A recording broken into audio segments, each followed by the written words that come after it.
Hey guys, it's Ani here, back with another video, and today I'll be explaining why I am going to be quitting making Gacha Studio, Gacha Life, Gachaverse, Gacha Club when it comes out videos. Well, there's a lot of little reasons and a couple of big reasons why I am quitting, so I'm just going to list out a few of the main ones. So let's get right into the video. Reason 1, laziness. What do you think is easier? Making a doll maker, animation, quote-unquote animation video, or making an actual animation frame by frame, or tweening? If you said the first answer, then you are correct. That is easier, and it sometimes does not bring out the best of products. But anyways, what I'm trying to say is that Gacha sometimes makes people a little lazier. It may be helpful for some people in art, but most of the time it just produces lazy animation memes, like the one quote-unquote animation that I'm going to put up on this screen right now. Some editors are really good, which will be on the screen right now. One of them will be my best friend, MeandCatLover16, but usually Gacha is a very lazy alternative to actually animating and doing art. Yeah. Reason 2, the cliche stories. So, people have not only replaced animation with Gacha, but they have replaced comics, making little comics with Gacha, which I'd say is a little lazier than most of even the animation memes. Unless you have a BS setup like this with your iPhone X, it's really easy to just shove a bunch of pictures into your KineMaster and then layering some freaking Alan Walker faded bullcrap on it. And to top it all off, there's usually a formula that goes on with all of these stories. Hated child becomes a princess. Hated child gets abused by their mother from when they were born because they're quote-unquote ugly. Then they become a Mary Sue hybrid, and they become a princess, and their mother and sister become maids.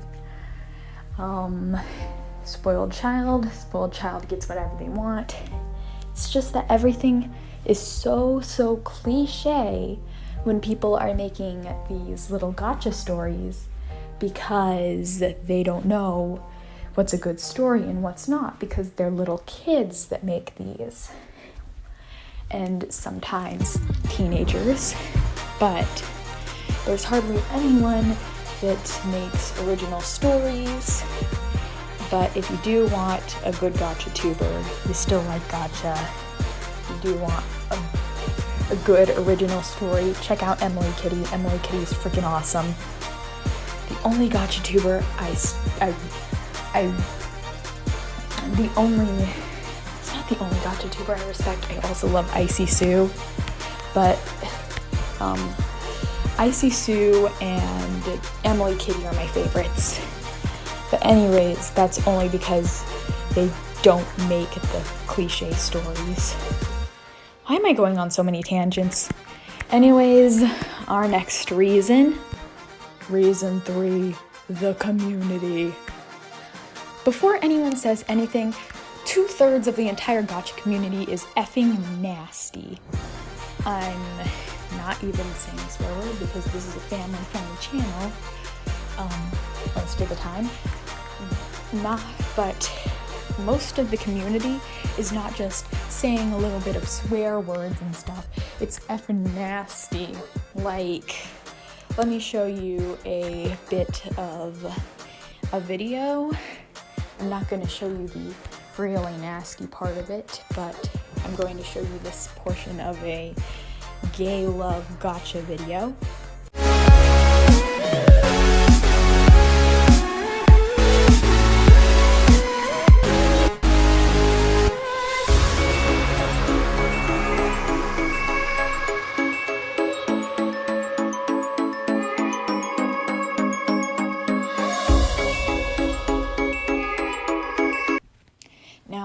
you've seen that, I hope you know what 2/3 of the community is like. Just nasty. And I don't want my channel to be defamed by those kinds of people, and then the idiots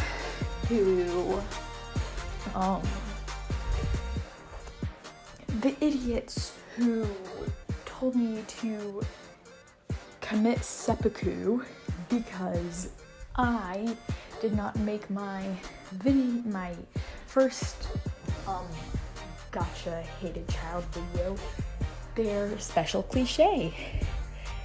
So yeah, the community is nasty as all hell. So that brings us to our last reason.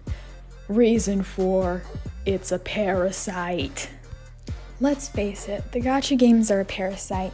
They've been spreading like wildfire since early 2018 when I first watched a gacha video. They have been taking over animators like Casual Susan, the biggest example. I used to absolutely adore her animations. She was one of my inspirations, and also one of the reasons why I freaking love Pepsi so much. But he has gone from animator to mostly GachaTuber, and I find that unfortunate. There is some other people that have gone from primarily animator to GachaTuber. One of them is my online friend, little Ducky, Quack, I think her name was, and she used to do little animation memes and stuff like that. But now she has become a gacha editor, just like Casual Susan. And last but not least, I was one of these people, and fortunately I am coming to my senses. I used to be a gaming YouTuber, then I became full-time animator / GachaTuber. Gacha was mostly filler, thank goodness for me. It was mostly filler rather than one of my main things on my channel. My main thing is animating, so I'm thinking that rather than using gacha as filler, I am going to be making more speed paints and comic dubs. So that's great, but the gacha games are freaking everywhere. They're a freaking parasite. And that will be it for today's video. I will see you guys next time. Bye!